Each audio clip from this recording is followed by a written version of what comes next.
Czech National Trust, či jak mu říkáme CNT, je neziskovka založená v České republice koncem roku 2013.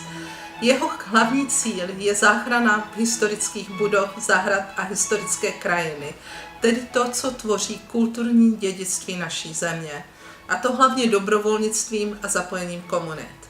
Náš model je britský National Trust a jeho motto pro všechny a navždy. Je považován světově za nejúspěšnější příklad péče o památky a kulturní dědictví. Já jsem jeho členem v Anglii více než 30 let.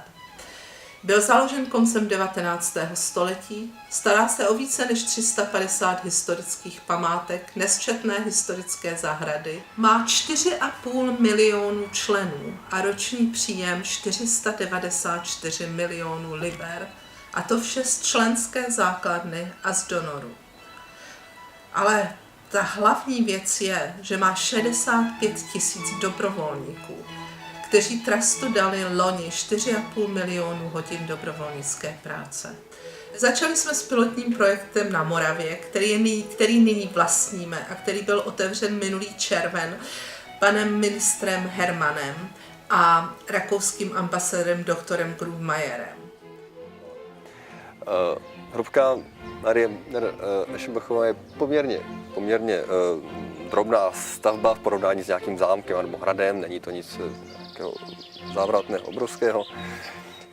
Nicméně je ve 2hektarovém parku, který se krásně hodí právě třeba pro komunitní práce, pro práce s dobrovolníky, což právě dobrovolnická činnost je velice důležitá pro fungování všech trustů na světě a tudíž i toho našeho. Marie Eschenbachová byla spisovatelkou, která psala německy a to ji vlastně řadí k významným rakouským spisovatelkám dneska, ale ve skutečnosti to byla osobnost, která se narodila tady na Moravě, ve Zdislavicích. Je to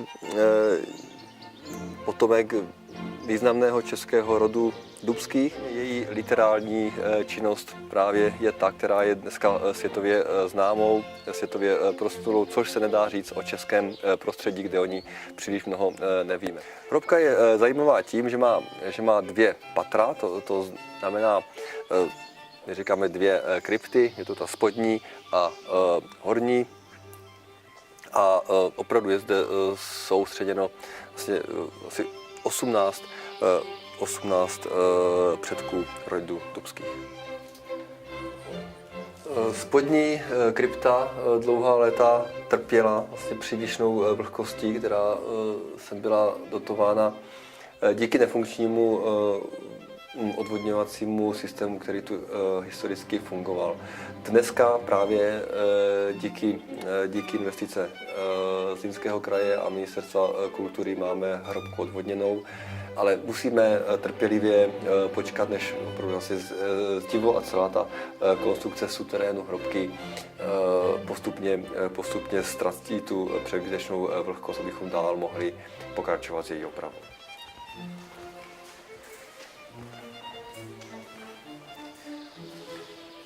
Kopule zdejší kaple je vlastně napodobněnou římského panteonu a je to jedna z nejkouzelnějších částí této stavby a tohoto areálu. Všichni se těšíme, že se nám podaří kapli znovu vrátit ke svému původnímu účelu, vrátit sem novogotický mobiliář, který je nyní uložen v muzeu Kroměřížská vlastně ve dobrých a profesionálních podmínkách a čeká právě na opravu té stavební části hrobky.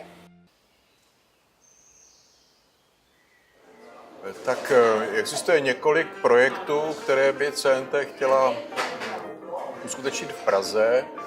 Jsou to taková zdánlivě menší témata, ale podle mě velice důležitá. Jedná se například o restaurování takzvaných meteorologických sloupků, které se nacházejí na různých místech, například před Masarykovým nádražím. Kdysi plnili svůj účel, ale dneska jsou vlastně už dávno mrtvé. Je potřeba je vyčistit a doplnit o tu techniku. která se v ní původně nalézala, aby se mohly ukazovat čas, teplotu, tlak vzduchu, jako to bylo kdysi. Dalším takovým tématem, který jsme se zabývali,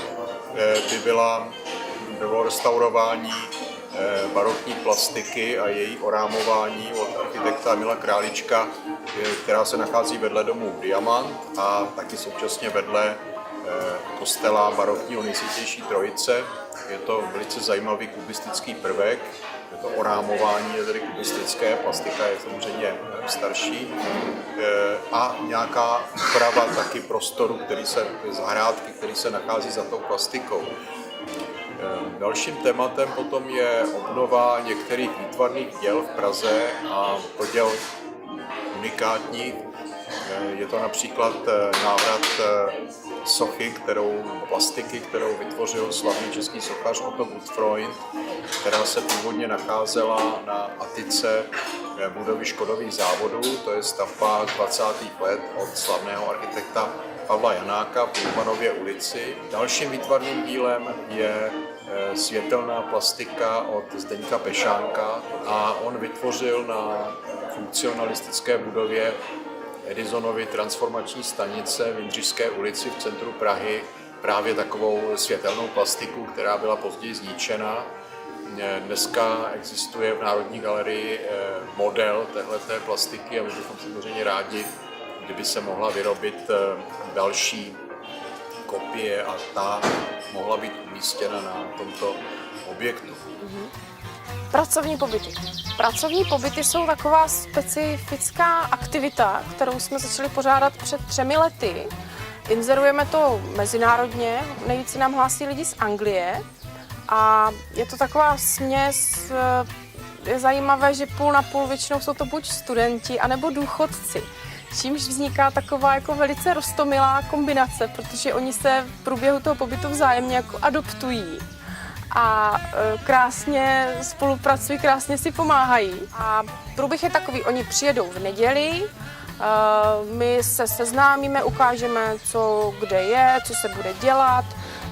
Bydlí většinou všichni na jednom místě, bydlí v hostelu v Kroměříži, takže po snídani my je vyzvedneme, přivezeme je sem na místo, dáme jim nářadí a pracují.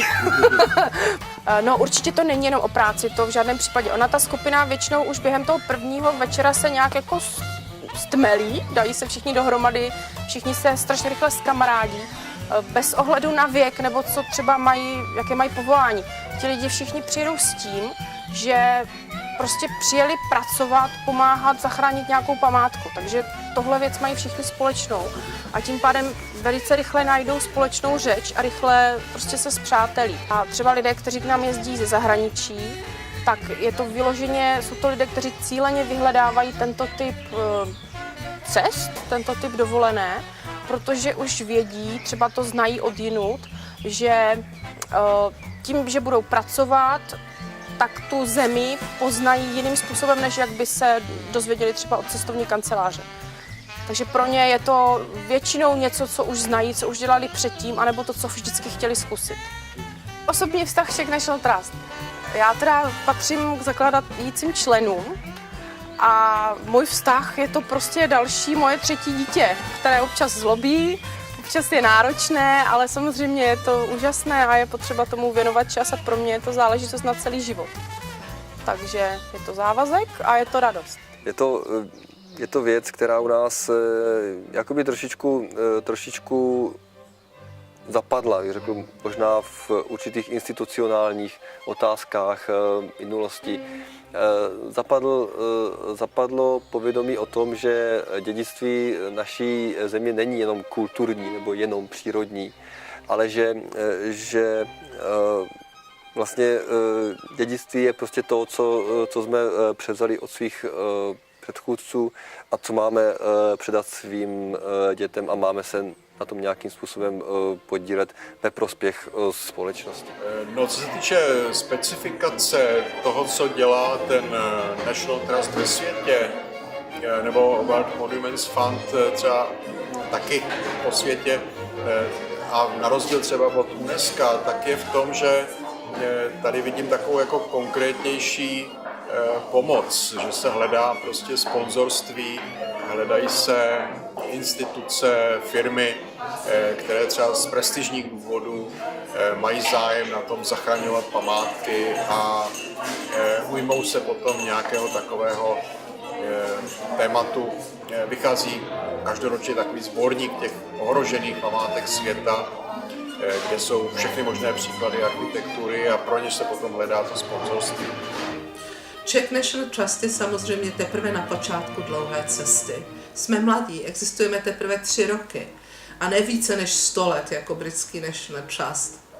Ale Česko má neuvěřitelné kulturní dědictví, tedy máme o co bojovat. Abychom v tomto fantastickém projektu mohli pokračovat úspěšně, potřebujeme vaši pomoc, vaše peníze, váš čas a hodně z vašeho srdce. České památky si vaši pomoc zaslouží. Je to naše kulturní dědictví, které je světového významu.